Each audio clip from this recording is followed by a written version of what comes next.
warahmatullahi wabarakatuh. Nama saya Rian Muhammad Zakaria. Saya di Universitas Widyatama di kelas B1 Manajemen Bisnis dengan nomor RPM 0219103050 ingin menjelaskan sedikit tentang pengertian accounting. Accounting adalah salah satu tindakan untuk mengusahakan agar semua anggota kelompok berusaha untuk mencapai sasaran yang sesuai dengan perencanaan marginal dan usaha-usaha organisasi. Jadi accounting artinya menggerakkan orang-orang agar mau bekerja dengan sendirinya atau dengan kesadaran secara bersama-sama untuk mencapai sebuah tujuan yang hendaki secara efektif. Dalam hal ini yang dibutuhkan adalah kepemimpinan, accounting, kepemimpinan. Accounting melaksanakan untuk bekerja. Untuk melaksanakan secara fisik kegiatan dari aktivitas tersebut, maka manajemen mengambil tindakannya ke arah itu, seperti leadership atau pemimpin, komunikasi dan konseling atau nasihat. Dengan kata lain, accounting adalah suatu usaha yang dilakukan untuk mencapai tujuan perusahaan dengan perdoman pada perencanaan, planning, dan usaha perorganisasian. Jadi tujuan accounting atau penggerakan adalah menciptakan kerjasama yang lebih efisien, mengembangkan kemampuan dan keterampilan staf, menumbuhkan rasa memiliki dan menyukai pekerjaan, lalu mengusahakan suasana lingkungan kerja yang dapat meningkatkan motivasi dan prestasi kerja staf, lalu membuat organisasi berkembang lebih dinamis. Fungsi accounting 1. Accounting pergerakan. Fungsi accounting 1.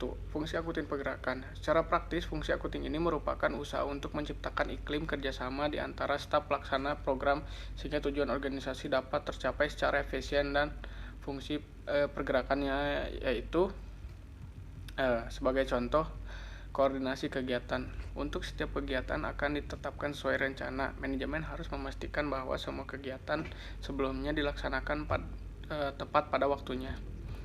Yang kedua, fungsi pelaksanakan accounting adalah sebagai berikut. 1. Mengimplementasikan proses kepemimpinan, pembimbingan, dan pemberian motivasi kepada tenaga kerja agar dapat kerjasama secara efektif dan efisien dalam pencapaian tujuan. 2. Memberikan tugas dan penjelasan rutin mengenai pekerjaan. Yang ketiga yaitu menjelaskan kebijakan yang ditetapkan. Yang keempat, proses implementasi program agar dapat dijalankan oleh seluruh pihak dalam organisasi, serta proses motivasi agar semua pihak tersebut dapat menjalankan tanggung jawabnya dengan penuh kesadaran dan produktivitas yang tinggi.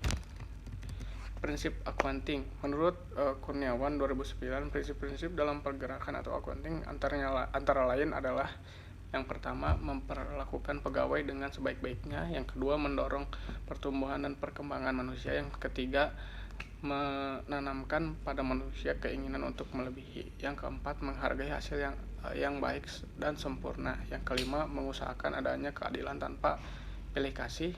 Yang keenam, memberikan kesempatan yang terdapat dan bantuan yang cukup. Yang terakhir yaitu memberikan dorongan untuk mengembangkan potensi dirinya. Mungkin sekian, terima kasih. Assalamualaikum warahmatullahi wabarakatuh. Saya Indira Herandini akan menjelaskan materi tentang kepemimpinan atau leadership. Definisi kepemimpinan atau leadership adalah kegiatan mempengaruhi perilaku orang lain agar mau bekerja sama untuk mencapai tujuan tertentu. Kepemimpinan dalam organisasi diarahkan untuk mempengaruhi orang-orang yang dipimpinnya agar mau berbuat seperti apa yang diharapkan atau diarahkan oleh orang yang memimpinnya. Seorang pemimpin adalah seorang yang aktif membuat rencana-rencana, mengkoordinasi, melakukan percobaan, dan memimpin pekerjaan untuk mencapai tujuan bersama-sama. Leadership adalah inti dari manajemen. Ini berarti bahwa manajemen akan tercapai tujuannya jika ada pemimpin. Kepemimpinan adalah subjek yang paling penting untuk seorang manajer, karena peran kritis yang dimainkan oleh pemimpin adalah efektivitas dalam organisasi. Keberhasilan seorang pemimpin dalam melaksanakan fungsinya tidak hanya ditentukan oleh salah satu aspek semata-mata, melainkan antara sifat, perilaku, dan kekuasaan, pengaruh saling menentukan sesuai dengan situasi yang mendukungnya. Kekuasaan pengaruh mempunyai peranan sebagai daya dorong bagi setiap pemimpin dalam mempengaruhi, menggerakkan, dan mengubah perilaku yang dipimpinnya ke arah pencapaian tujuan organisasi. Secara umum, tugas-tugas utama pemimpin antara lain melaksanakan fungsi manajerial, yaitu berisi kegiatan pokok, menyertakan pelaksanaan, penyusunan rencana, penyusunan organisasi, pengarahan organisasi, pengendalian penilaian, dan pelaporan. Yang kedua, mendorong atau memotivasi bawahan untuk dapat bekerja dengan giat dan tekun. Yang ketiga, membina bawahan agar dapat memikul tanggung jawab masing-masing dengan baik. Yang keempat, membina bawahan agar dapat bekerja dengan efektif dan efisien. Yang kelima, menciptakan iklim kerja yang baik dan harmonis. Yang keenam, menyusun fungsi manajemen secara baik. Yang ketujuh, menjadi penggerak yang baik dan dapat menjadi sumber kreativitas. Kedelapan, menjadi wakil dalam hubungan dengan pihak luar. Fungsi kepemimpinan yang hakiki adalah selaku penentu arah yang akan diambil dalam usaha untuk meraih tujuan. Sebagai wakil dan juru bicara organisasi dalam hubungan dengan pihak luar. Sebagai komunikator yang efektif. Sebagai integrator yang efektif, rasional, objektif, dan netral. Fungsi pokok pimpinan adalah menyetujui pokok yang jelas dapat dilakukan oleh anggotanya, mengawasi, mengendalikan, dan menyalurkan anggota yang dipimpin, bertindak sebagai wakil kelompok terkait dengan dunia luar. Fungsi kepemimpinan itu pada wewenang utamanya adalah menyediakan wewenang kepemimpinan, yaitu menyediakan sistem komunikasi, menyediakan kesediaan berkomunikasi, dan menyediakan kelancaran serta keutuhan organisasi atau perusahaan. Gaya kepemimpinan. Yang pertama adalah kepemimpinan autokratis. Pemimpin yang sangat dominan dalam setiap pengambilan keputusan dan setiap kebijakan, peraturan, prosedur yang diambil dari idenya sendiri. Kepemimpinan jenis ini memusatkan kekuasaan pada dirinya sendiri. Yang kedua, kepemimpinan birokrasi. Gaya kepemimpinan ini biasa diterapkan dalam perusahaan dan akan efektif setiap karyawan diambil setiap alur prosedur dan melakukan tanggung jawab rutin setiap hari. Yang ketiga, kepemimpinan partisipatif. Dalam gaya kepemimpinan partisipatif, ide dapat mengalir dari bawah atau dari anggota karena posisi kontrol atas pemecahan suatu masalah dan pembuatan keputusan dipegang secara bergantian. Yang keempat, kepemimpinan delegatif. Gaya kepemimpinan ini biasa disebut laissez-faire, di mana para pemimpin memberikan kebebasan kepada para anggota untuk melakukan tujuan dan cara mereka masing-masing. Pemimpin senang mengambil keputusan dibuat oleh siapa saja dalam kelompok. Yang kelima, kepemimpinan transaksional. Kepemimpinan jenis ini mempertanyakan transaksi atas antara pimpinan dan bawahan, di mana para pemimpin akan memberikan imbalan kompilasi bawahan yang berhasil diselesaikan sesuai kesepakatan. Yang keenam, kepemimpinan transformasional. Gaya kepemimpinan jenis ini dapat menginspirasi perubahan positif pada mereka yang mengikuti. Para pemimpin jenis ini memperhatikan dan terlibat langsung dalam proses, termasuk dalam hal membantu para anggota kelompok untuk berhasil menyelesaikan tugas mereka. Yang ketujuh, kepemimpinan melayani. Hubungan yang terjalin di antara para pemimpin yang dilayani dengan para anggota yang berorientasi pada sifat yang dilayani dengan standar moral spiritual. Pemimpin yang melayani lebih mengutamakan kepentingan dan aspirasi dari para anggota kepentingannya. Yang kedelapan, kepemimpinan karismatik. Karisma ini timbul dari setiap kemampuan yang mempesona yang ia dapatkan, terutama demi setiap anggotanya untuk diambil setiap arahan yang ia inginkan. Yang kesembilan, kepemimpinan situasional. Pemimpin yang mengatur jenis kepemimpinan situasional ini lebih sering mengatur setiap gaya kepemimpinan yang ada dengan para pemimpin yang memberikan tingkat kesiapan dari para anggota yang melakukan setiap tugas. Assalamualaikum warahmatullahi wabarakatuh. Saya Dengarima Rahayu dari Manajemen Reguler B1. Di sini saya akan menjelaskan sikap dan moral yang termasuk dalam faktor-faktor actuating. Sikap dan moral ialah suatu cara memandang hidup, suatu cara berpikir, berperasaan, dan bertindak. Oleh karena itu, sikap manajer akan berbeda-beda sesuai dengan pola hidupnya.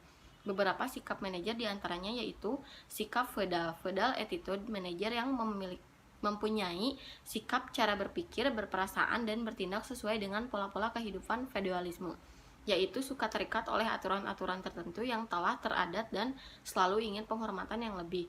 Dengan demikian, dalam masyarakat feudal di mana sikap anggota masyarakat sesuai dengan pola hidup feudalisme akan sukar lahir kepemimpinan demokratis daripada para manajer, mengingat manajer tersebut hidup dari masyarakat feudal. Sikap kediktatoran, dictatorial attitude. Manajer yang bersikap kediktatoran akan berpikir, berperasaan, dan bertindak sebagai diktator yang mempunyai kekuasaan mutlak, sehingga bawahan pekerja akan menjadi sasaran daripada kekuasaannya. Tata cara hubungan communication. Komunikasi membantu perencanaan manajerial dilaksanakan dengan efektif, pengorganisasian manajerial dilakukan dengan efektif, penggerakan manajerial diikuti dengan efektif, dan pengawasan diterapkan dengan efektif. Dalam melakukan komunikasi manajemen ada beberapa macam, diantaranya yaitu komunikasi intern, yaitu komunikasi yang dilakukan dalam organisasi itu sendiri, baik antar atasan dengan atasan, atau bawahan dengan bawahan, atau atasan dengan bawahan, atau sebaliknya. Komunikasi ekstern, yaitu komunikasi yang dilakukan keluar organisasi. Lalu komunikasi horizontal, yaitu komunikasi yang dilakukan baik intern maupun ekstern antar jabatan yang sama. Komunikasi vertikal, yaitu komunikasi yang dilakukan dalam intern organisasi antara atasan dan bawahan atau sebaliknya dalam suasana formal. Perangsang, insentif. Insentif ialah suatu yang menyebabkan atau menimbulkan seseorang bertindak. Supervisi, supervision adalah dalam bahasa Indonesia disebut juga dengan pengawasan, sehingga suka timbul kekacauan pengertian dengan kata pengawasan sebagai terjemah dari kontrol. Menurut teori supervisi ialah kegiatan pengurusan dalam tingkatan organisasi di mana anggota manajemen dan bukan anggota manajemen saling berhubungan secara langsung. Dengan demikian, tugas supervisor cukup berat karena ia harus dapat menemukan kesalahan-kesalahan dan memperbaikinya, serta memberi petunjuk untuk menyelesaikan sesuatu pekerjaan dan memberi nasihat-nasihat kepada pegawai yang mengalami kesulitan. Disiplin ialah latihan pikiran, perasaan, kehendak, dan watak untuk melahirkan ketaatan dan tingkah laku yang teratur. Jenis disiplin itu ada dua, yaitu self-improve disiplin yang timbul dengan sendirinya. Command disiplin, yaitu berdasarkan perintah. Lalu di sini saya akan menjelaskan tentang konsep teori kepemimpinan. Konsep teori kepemimpinan ada dua, yaitu kepemimpinan klasik dan modern. Teori dari kepemimpinan klasik yaitu teori sifat. Teori sifat merupakan teori kepemimpinan yang mengidentifikasi sifat atau karakteristik yang membedakan antara pemimpin dan non-pemimpin.